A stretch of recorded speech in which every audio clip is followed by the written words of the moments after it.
Tem gente que acha que o colesterol não traz nenhum benefício para o corpo, mas o colesterol é importante sim para o funcionamento do nosso organismo. E para você que não sabe quais são os benefícios e prejuízos também que ele traz para o nosso corpo, a gente vai tirar agora essas e outras dúvidas sobre o colesterol. A gente está aqui com o cirurgião cardiovascular Adriano Milanês para falar sobre isso. Bom dia, doutor. Bom dia. Milanês, vamos começar explicando primeiro o que é o colesterol. Bem, o colesterol é um lipídio essencial para o nosso organismo, faz parte das gorduras do nosso organismo, que é essencial na produção de hormônios, no armazenamento de energia, porque os lipídios é a fonte principal de energia do corpo. A gente sabe que os carboidratos geram energia, proteínas geram energia, mas as gorduras são o principal armazenamento de energia do corpo. Então, o colesterol desempenha um papel importante tanto na produção de hormônios, na produção no metabolismo dos ossos, bem como no armazenamento de gorduras. O colesterol é importante, é bom, é saudável para o corpo, é necessário para o organismo. O que é prejudicial é o excesso de gordura no sangue, que é conhecido como dislipidemia. Dislipidemia é o que as pessoas chamam de colesterol alto, que é quando esses níveis de colesterol estão muito acima do normal e trazem prejuízo para o organismo. O que é o colesterol bom, o colesterol ruim? Isso é um subtipo do colesterol. Existe o colesterol total, que é dosado nos exames de laboratório, e os subtipos, que é o HDL e o LDL. O LDL é o dito colesterol ruim, porque a gente sabe que em níveis altos ele está associado às doenças de aterosclerose, que é o acúmulo de gordura nos vasos sanguíneos, que pode levar a infarto e AVC. Já o HDL é uma outra fração do colesterol, que é dito um colesterol bom, que a gente sabe que os níveis altos dele protegem contra as doenças do coração, porque ele desempenha um papel de retirar essas gorduras da parede dos vasos e levar para os locais onde ela é necessária. Sim. Então essa é a diferença do colesterol ruim para o colesterol bom. E se o meu colesterol ruim ele tá alto, mas o meu bom tá alto também, um equilibra o outro ou não? Não, na realidade não. O que a gente sabe é que o ideal é que o colesterol bom esteja alto, por exemplo, o HDL esteja acima de 40 nas dosagens de laboratório, porque a gente sabe que isso é um fator protetor para a doença cardiovascular. Já o LDL, que é o colesterol ruim, nós queremos que ele esteja o mais baixo possível. Quando as pessoas têm um fator de risco maior para a doença cardiovascular, quanto mais fatores de risco, mais baixo o médico vai tentar deixar o colesterol do paciente para proteger contra as doenças cardiovasculares. Sim. A gente foi às ruas para ver se as pessoas sabem aí essa diferença entre o colesterol bom e o colesterol ruim. Vamos ver?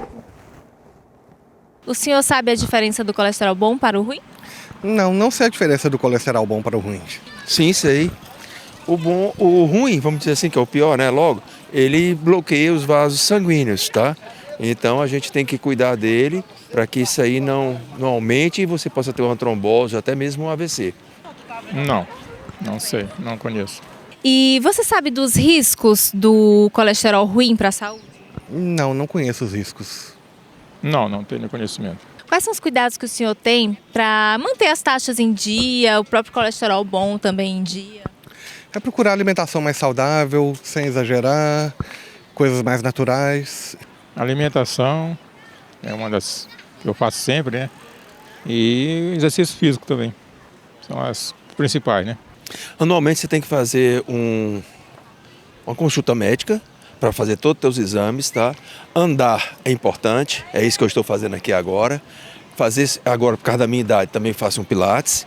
E a alimentação com gordura, evitar gordura, coisas gordurosas, tá? Frituras, essas coisas.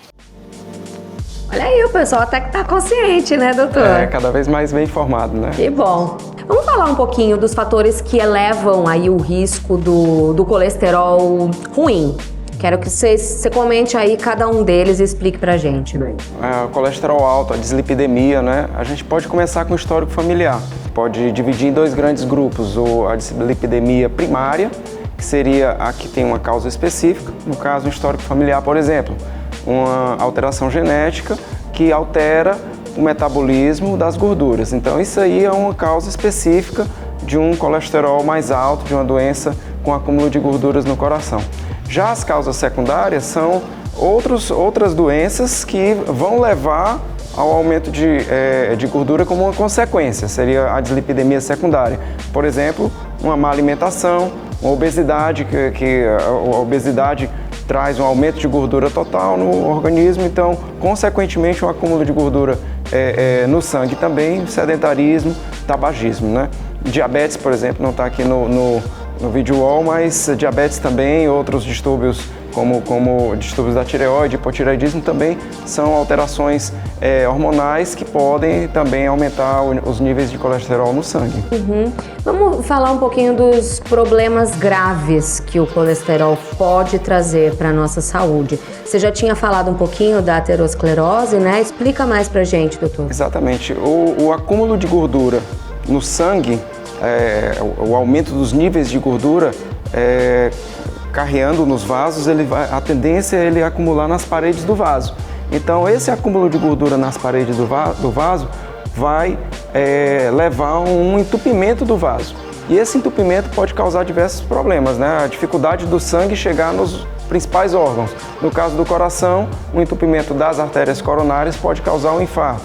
No caso das artérias do cérebro, pode causar AVC. Então, essa é a principal consequência do colesterol alto, da dislipidemia. Então, pode também trazer, como eu já falei aqui, um infarto, um acidente vascular cerebral, consequentemente, doença arterial periférica, quando esse entupimento acontece em vasos dos membros ou de outros órgãos, né? Então é dita doença arterial periférica, e também o aumento da pressão arterial como consequência também pode acontecer. E como identificar que o colesterol está alterado antes da gente chegar aqui nesse quadro? Exatamente, a dislipidemia, o colesterol alto, é uma doença silenciosa.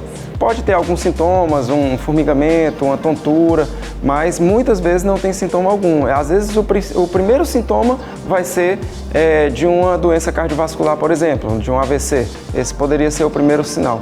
Então é importante que seja feito a dosagem dos lipídios no sangue. Hoje é muito comum, faz parte do check-up cardiológico, se dosar, fazer o lipidograma, que é a dosagem do colesterol total e suas frações no sangue. Sim.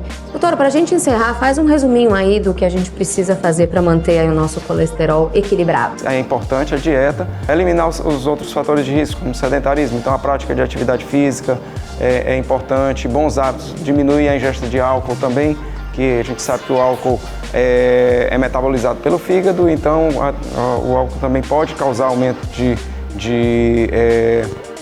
níveis de colesterol no sangue, e também evitar outros maus hábitos também para doença cardiovascular, né? Como ingesta de sal, sedentarismo, já falei, evitar a obesidade, controlar a diabetes. Então tudo isso é importante como um todo para promover a saúde cardiovascular e também ajudar no controle do colesterol.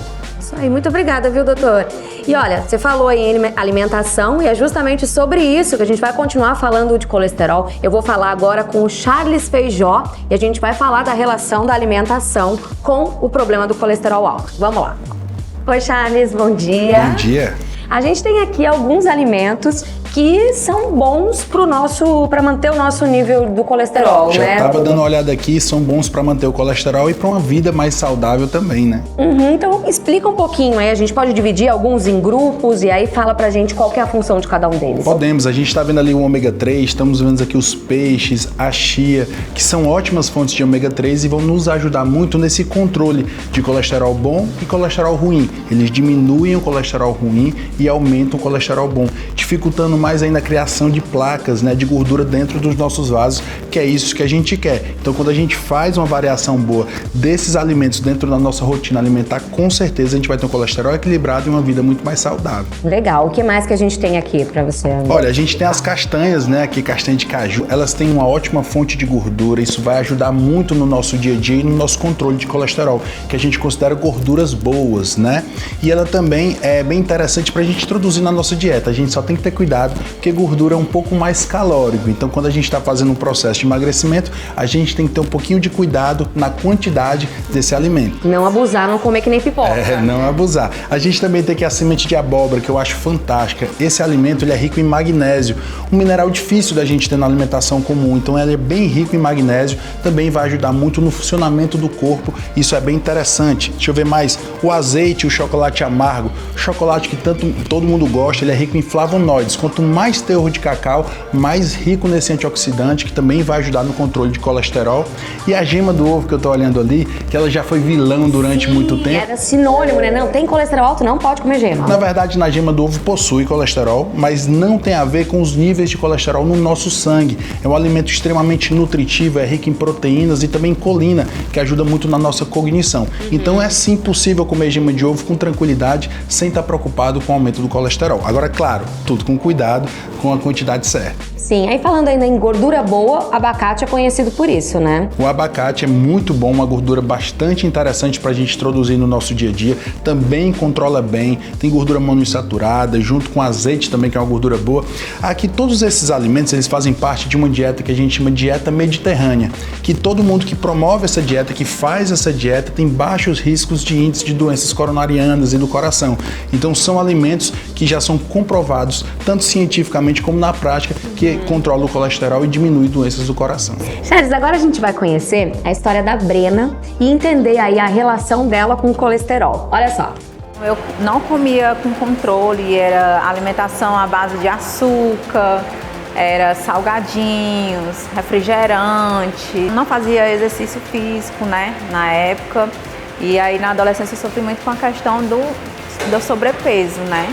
O sobrepeso me trouxe vários problemas de saúde, como colesterol.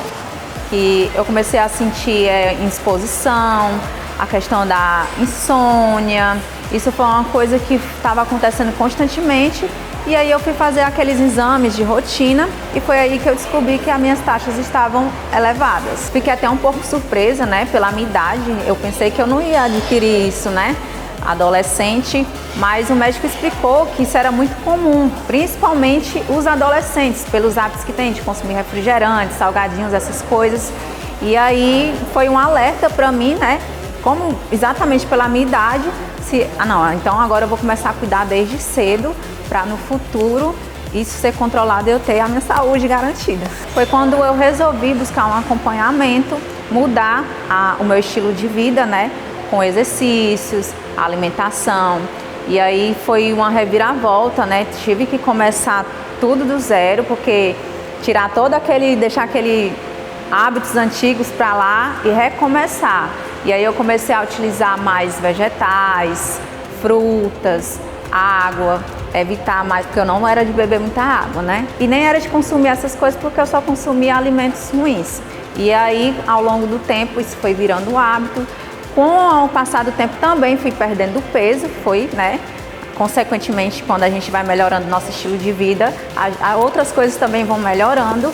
E aí, quando eu repeti os exames, eles já estavam bem controlados. Uma coisa que ajudou muito foi o acompanhamento, né, com um profissional nutricionista, principalmente porque o nutricionista, ele vai calcular a quantidade de gorduras, as gorduras saudáveis que você tem que consumir, a suplementação, o ômega 3, que é muito importante.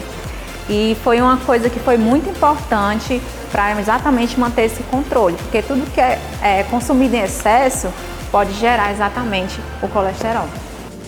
Charles, agora pra gente encerrar.